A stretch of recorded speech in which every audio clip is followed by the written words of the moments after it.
In the world we share, let us choose to chase the real, the raw, and deeply authentic experience. Row it to Lola, good girl. Weaving our unique journey of connection and discovery together.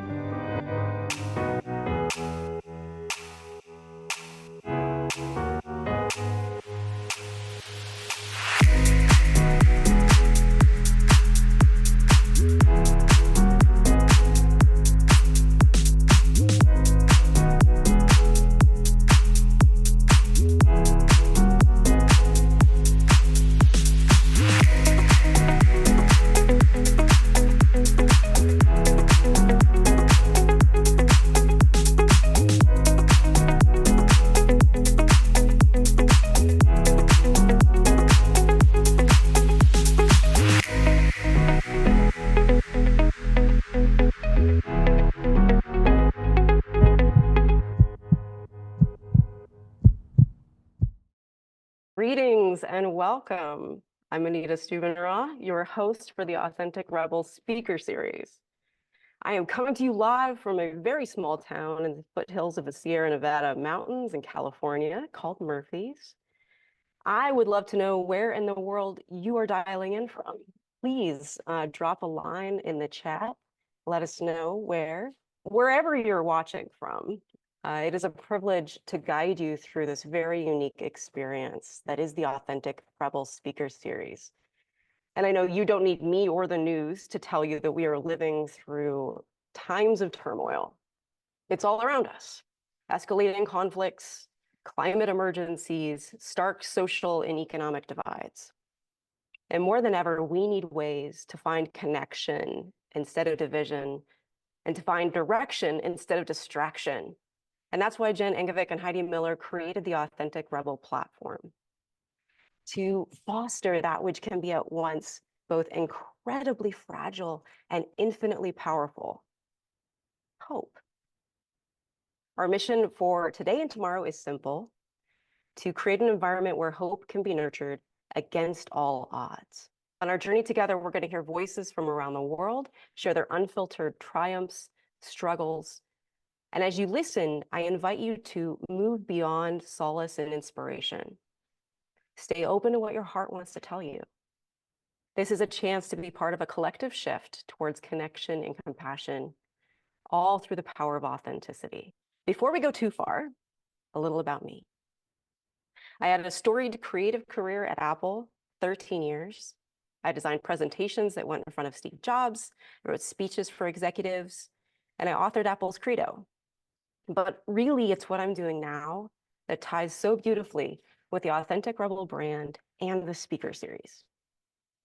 I'm here in Murphy's, California, because I'm building an event and retreat space for audacious ideas and their people called the Land of Make and Believe.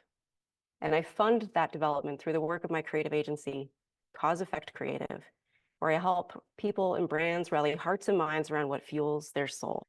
You can probably tell I love language and stories, but I promise that I too get nervous, obviously. But I persist because I deeply believe in the power of vision and stories to change the world.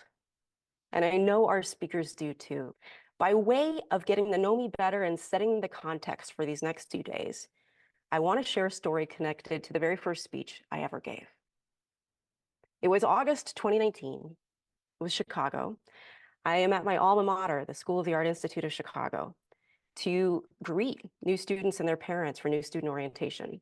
I was going to be speaking in front of about 1,000 people. I was nervous.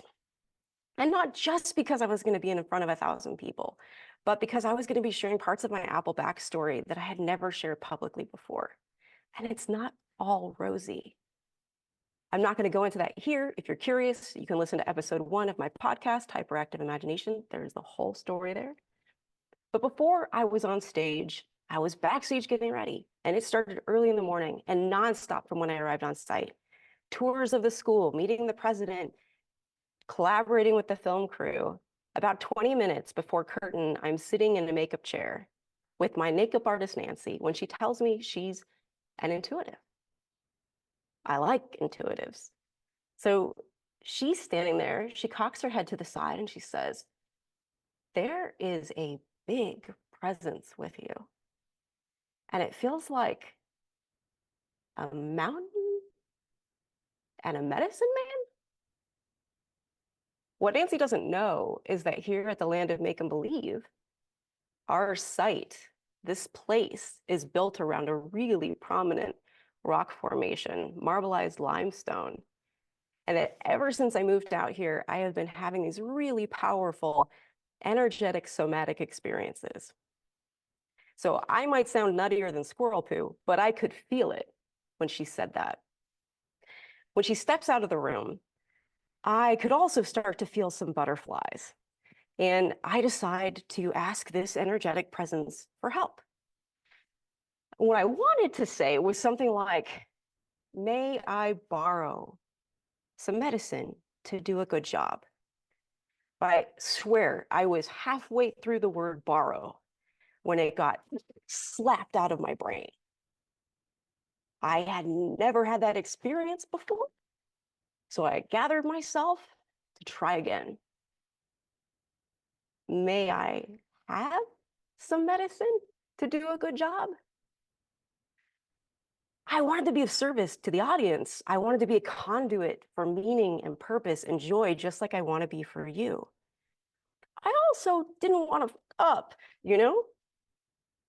Well, there was no bolt of lightning, but there was no brain slap either. So I'm thinking, well, maybe request received, possibly granted. I do notice that my butterflies have settled down a bit, and that felt good. I go on, it goes well. Fast forward to lunch later. I'm at a restaurant with my partner and my dad's friend. We'll call her Ava. I'm just meeting Ava for the very first time. I don't know her at all. And as we're eating and she starts to nod off at the table, like fall asleep, I don't know whether that's normal for her or not. But I don't say anything because my dad doesn't say anything either. When we leave, I notice my dad is having to prop her up to keep her upright and awake, but he also doesn't really seem concerned. So I figure he's got it. I'll go back to my room. I promise you, I was never more excited to put on PJs than I was in that moment. Speech giving can be a very intense experience. And especially for my very first speech, there was just months of buildup and anxiety. I was like never more ready to binge Netflix than that very moment. And I was literally lying down when I got the text message from my dad. Ava has taken all of her pills and all of my pills, and she's down at the hotel bar drinking. So I call my dad because this is not a text message conversation. And I find out that Ava sent a suicide note before we went to lunch. But my dad didn't take it seriously. But he should have, because he proceeds to tell me that she has attempted suicide before. And the only reason she's alive now is because somebody found her. She was in a coma for 3 days. My college crisis training kicks in. Clothes come back on. I go downstairs. As I come out of the elevator, I see Ava at the front desk with two very concerned and confused hotel employees. The contents of her purse are strewn all across the counter. And I walk up to her and I put my hand on her shoulder. And she turns to me and says, "Why are you here?" As in, why isn't my dad here? And I say, "I understand you've mixed pills with alcohol and written a note stating your intentions. Is that true?" She starts to cry and tells me I don't understand what her life is like. I say, "You're right. And I understand you've mixed pills with alcohol and written a note stating your intentions. Is that true?" She begs me to let her die. I say, I hear that you're hurting. And I also notice you wrote a note. I understand you mixed pills with alcohol. Is that true? She nods. So I signal to the concierge behind the desk to pick up the phone as I say, here's what's going to happen now. We're going to call an ambulance. They're going to come, take you to the hospital, get you taken care of. Likely you're going to be under a mandatory 72-hour hold. When the ambulance arrives, she asks me to go with her, so I do. Once we get there, she gets checked in. She's in the hands of people much more capable than me. It was time to go. And it wasn't until I got back to the hotel room that it hit me. I thought I was asking for the medicine to do a good job on stage. No. It was for me to be there for her in that moment. Just me. Just my authentic self. One tiny spark of light in the darkest possible time. A few months later, she sent me a thank you. Dear Anita, your haloed face appeared to me like a guardian angel in a moment of most fervent need. Thank you for saving me. May you always have a guardian angel of your own watching over your shoulder and never need it. Now, I share this not to make myself out of some kind of savior, but because there is a point I want to make in the biggest, boldest, brightest colors imaginable. I have the medicine, yes. So do our speakers, and so do you. That's what these next 2 days are all about. Are you ready?